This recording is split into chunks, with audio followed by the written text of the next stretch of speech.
Yo gengs, balik lagi bareng gue. Hari ini kita bahas sesuatu yang jujur absurd, tapi real banget. Jadi, Koenigsegg brand supercar yang udah identik sama teknologi nyeleneh dan speed gak masuk akal lagi, kena masalah unik. Bukan karena recall, bukan karena mesin meledak, bukan juga karena drama internal, tapi karena mereka kehabisan mobil buat dijual. Literally, habis ludes. Gue tahu ini kedengerannya kayak humble brag versi pabrik supercar, tapi sebenarnya ini jadi tantangan serius buat mereka. Koenigsegg kan manufaktur yang ultra butik. Produksi mereka super terbatas, super presisi, dan banyak prosesnya masih handcrafted. Jadi, ketika demand naik, tapi supply nggak bisa ngejar, malah jadi pressure yang lumayan berat. Ini bukan masalah sepele. Ini soal gimana brand sekelas mereka bisa bertahan dengan model bisnis yang super eksklusif di tengah gempuran demand yang nggak terkontrol. Bayangin aja, customer super tajir ngantri, duit udah siap di meja, tapi Koenigsegg harus bilang, "Bro, sabar ya, mobilnya belum ada." Ini mah bukan waiting list, ini literally no list, because no slots left. Dan jangan lupa, Koenigsegg itu bukan brand yang bikin ribuan unit per tahun.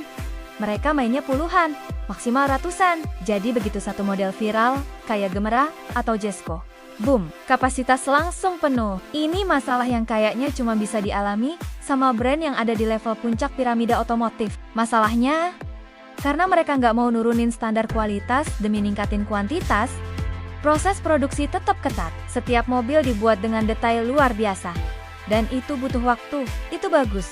Tapi bikin antreannya makin panjang. Banyak calon pembeli baru harus nunggu 2-3 tahun. Bahkan ada yang lebih lama. Mereka udah bayar DP jutaan dolar cuma buat dapat nomor antrean. Dari sisi brand, ini bisa jadi momentum branding kesannya eksklusif parah. Nggak ada yang bisa ngalahin status sold out buat nunjukin seberapa diminatinya produk lo. Tapi di sisi lain, kalau konsumen ngerasa terlalu susah buat punya mobil mereka, sebagian bisa geser ke brand lain kayak Rimac, Pagani, atau bahkan Hyperrev baru yang mulai bermunculan. Kompetitor selalu siap sedia menampung para sultan yang gak sabaran ini. Ini pedang bermata dua. Eksklusivitas bisa membangun brand, tapi juga bisa bikin calon customer lari. Tapi, honestly, gue justru ngelihat ini sebagai turning point. Kita bakal lihat Koenigsegg makin inovatif dalam proses manufaktur. Mereka udah mulai ngembangin teknologi produksi baru, yang tujuannya tetap menjaga kualitas, tapi nambah kapasitas secara pelan-pelan.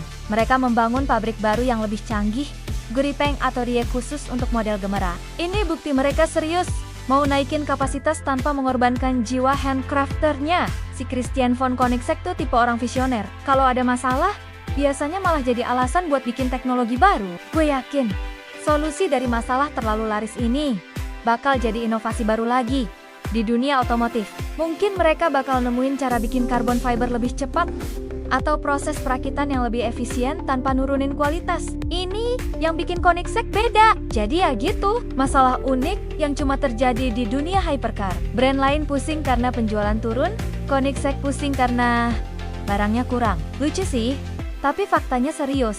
Dan jadi studi kasus menarik soal supply and demand di level tertinggi. Kalau menurut lo, eksklusivitas kayak gini harus dipertahanin? Atau justru mereka perlu scale up? Drop pendapat lo di kolom komentar. Gue pengen tahu insight kalian, especially yang suka otomotif hardcore. Apakah nunggu 4 tahun buat mobil itu worth it? Thanks udah nonton. Jangan lupa like, share, dan subscribe, biar gue makin semangat bawain konten otomotif fresh dan futuristik buat lo semua. Sampai jumpa di video berikutnya.